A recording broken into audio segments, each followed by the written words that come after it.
इस चैनल पर आने वाले सभी दर्शक और सभी श्रोता सबको मेरा सादर सप्रेम नमस्कार। ककोरी ट्रेन डकैती के वो 10 साथी जो लीड कर रहे थे,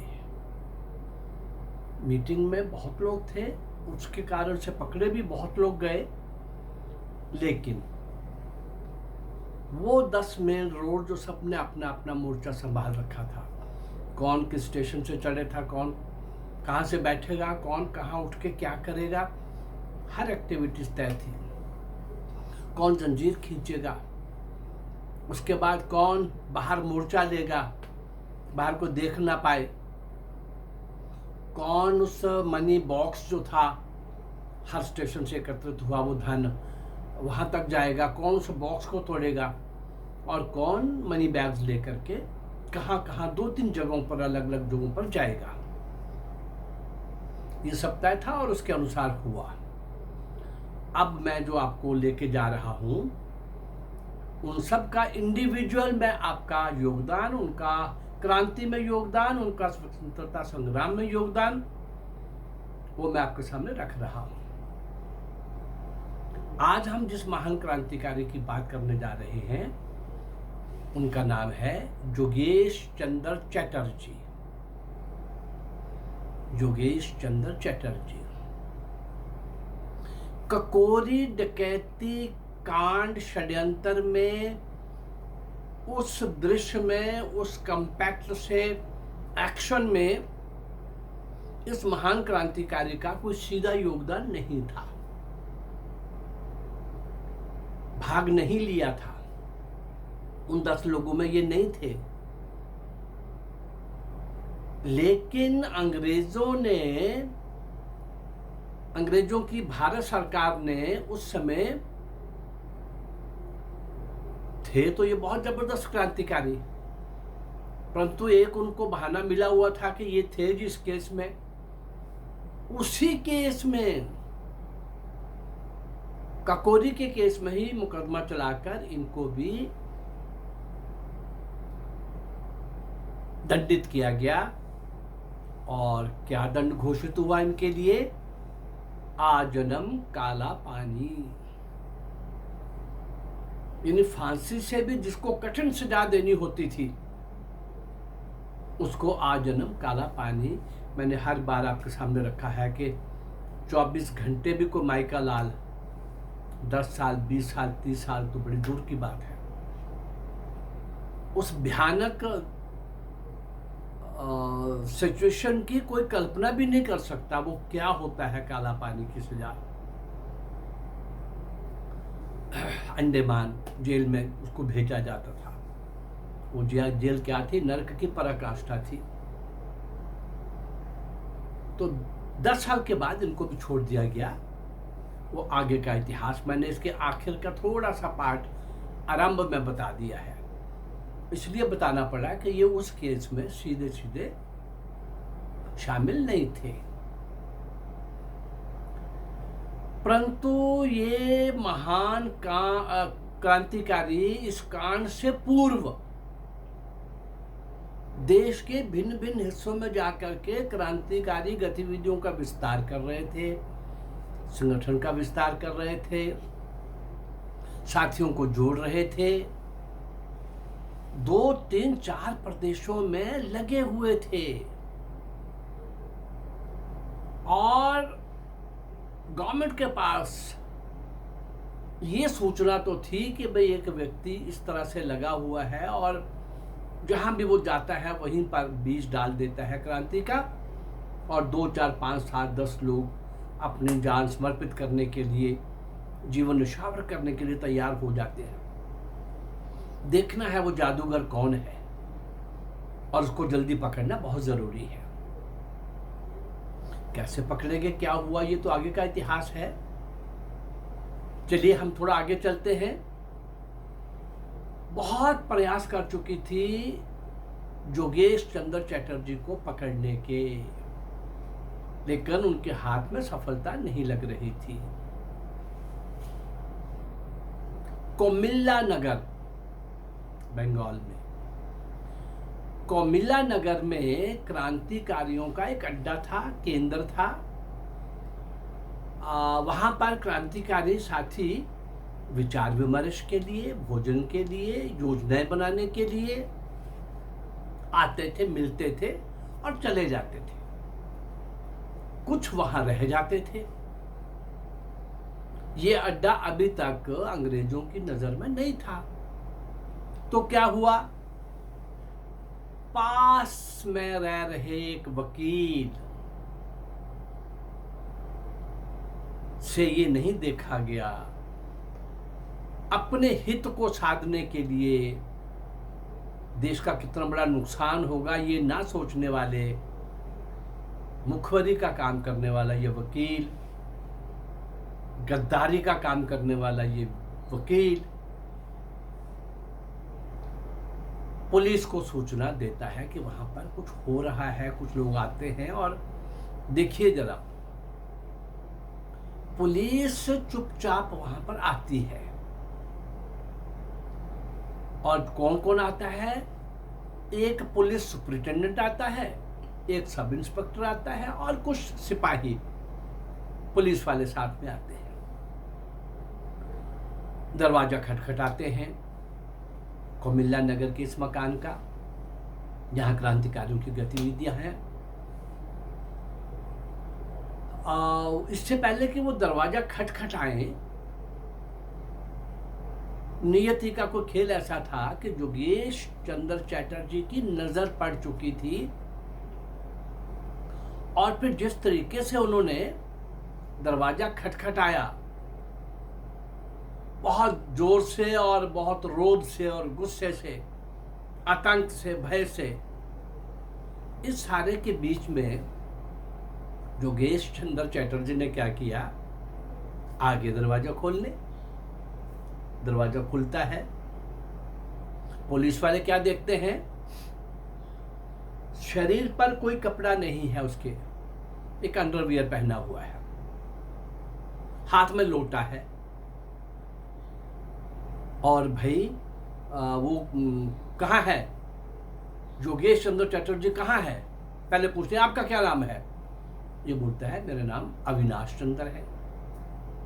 थे तो ये योगेश चंद्र ही, मेरा नाम अविनाश चंद्र है, मैं तो भाई वो जंगल पाने के लिए, शौच आदि के लिए मुझे बाहर जाना है, ये देखो मैं जा रहा हूँ।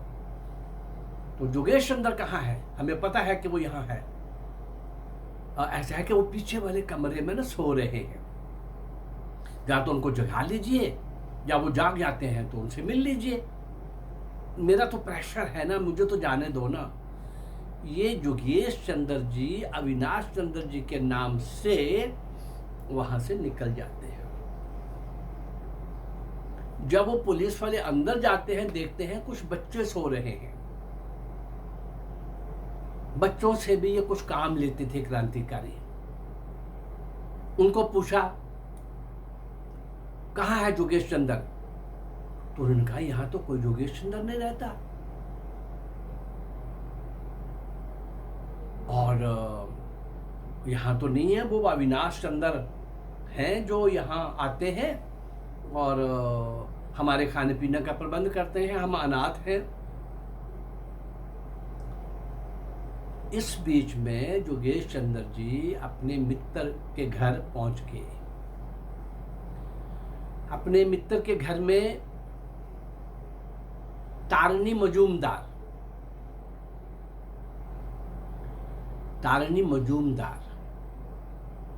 वहां पुलिस वालों को योगेश चंद्र चैटर्जी नहीं मिले।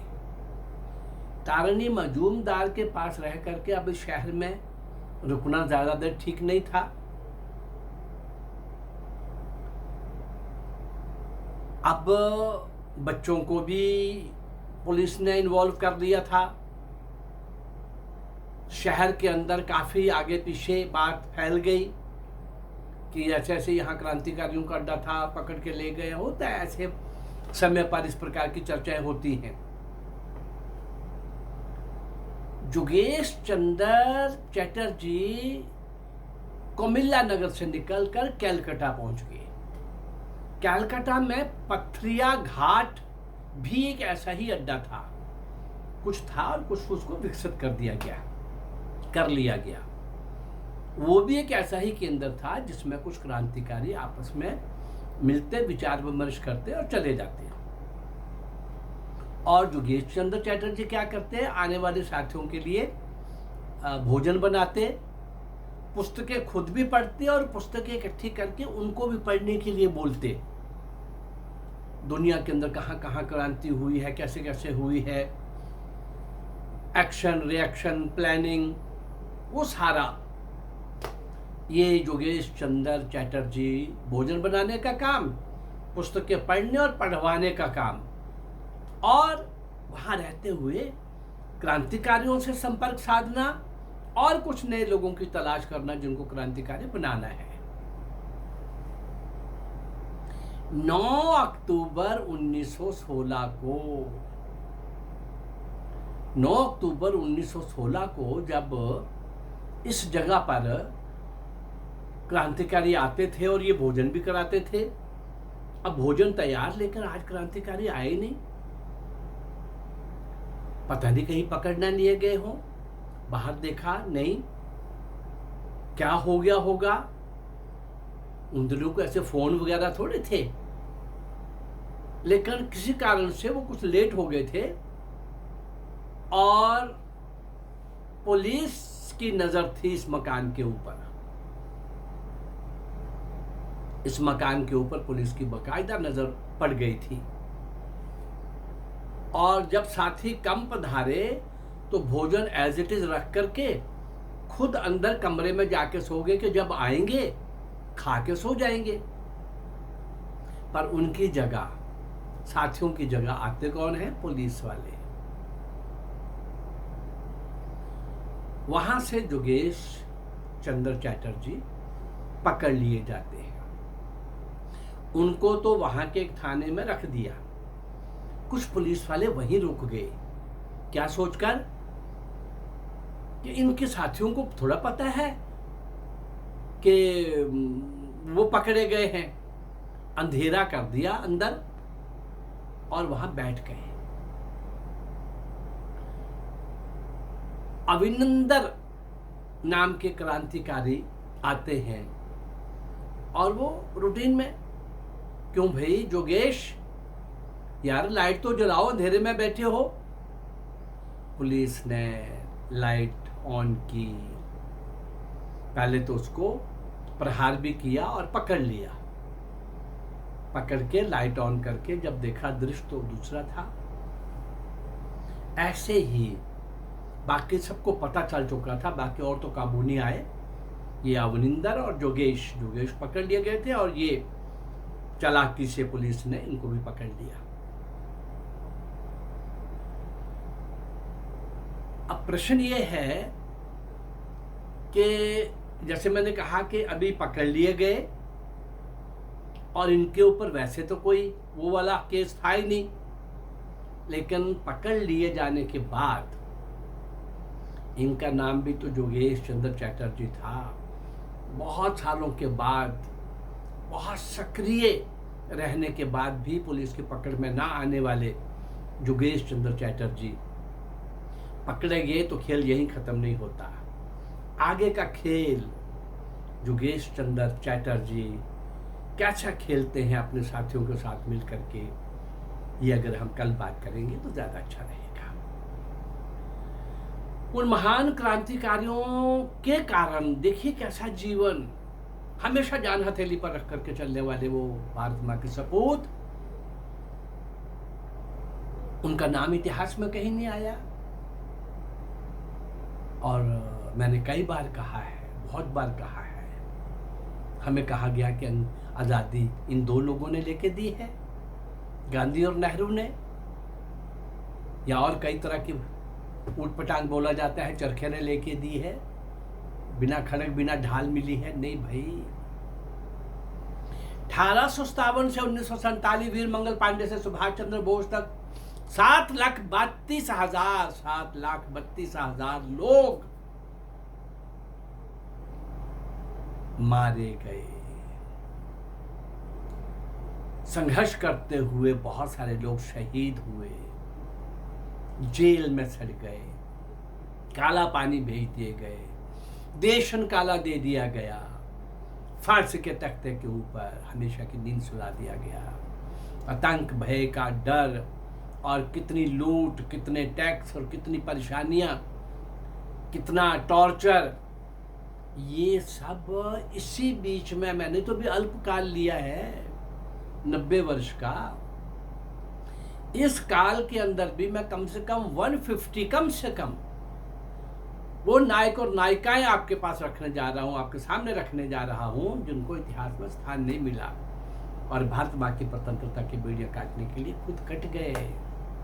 ऐसे मौन तपस्वी भारत मां के सपूतों को, नीम के पत्थरों को हम श्रद्धांजलि दे रहे हैं, स्मरण कर रहे हैं, संबोधन के द्वारा, गीत के द्वारा, कविता के द्वारा। बीच बीच में इस देश के जो ज्वलंत समस्याएं हैं आज, अगर इनको नहीं समझेंगे तो वर्तमान हाथ से निकल जाएगा। अतीत गौरवमय था या कुछ गड़बड़े भी थी, वो सब सीखने का विषय है भाई। गौरवमय भी था तो उसको देख करके फूलकर कुप्पा नहीं हो सकते। कुछ गड़बड़ियां भी थी तो उसका रो रो करके हम अपना माथा पटक पटक के खत्म नहीं हो सकते। अतीत से सीखना है, गलतियों को दोहराना नहीं है। अच्छी बातों का गौरव करके, उनसे प्रेरणा लेकर के, उन महापुरुषों से, उन सपूतों से, उन क्रांतिकारियों से ऐसे ऐसे वीरता और शौर्य की पराकाष्ठा शिखर पर बैठे हुए उन लोगों से शिक्षा लेनी है, उनसे सीखना है और वर्तमान पर नजर रखनी है। कौन विदेशी है, कौन विधर्मी है, कौन गद्दार है, कौन बिकाऊ है, ऐसी बहुत सारी एजेंसीज लगी हुई हैं। अभी दिग्विजय का 2-3 दिन पहले का बयान मैंने आपके सामने रखा और कुछ ऐसे लोगों को भी एक्सपोज किया आपके सामने। तो बीच बीच में कुछ इस प्रकार का विषय मैं आपके सामने लाता रहता हूँ। किसान आंदोलन, जो फ्रॉड आंदोलन है, ऐसा लव जिहाद, उन लोगों का वो जिहादी मंसूबा पूरे विश्व के अंदर क्या है और भारत का गजवा हिंद वो क्या समझते हैं, इस प्रकार की सारी बातें समय समय पर मैं आपके बीच में ला रहा। मेरा ये प्रयास अगर आपको अच्छा लग रहा है तो आप इस चैनल को लाइक करिए, सब्सक्राइब करिए और इसको शेयर करिए। नमस्कार, जय भारत, धन्यवाद।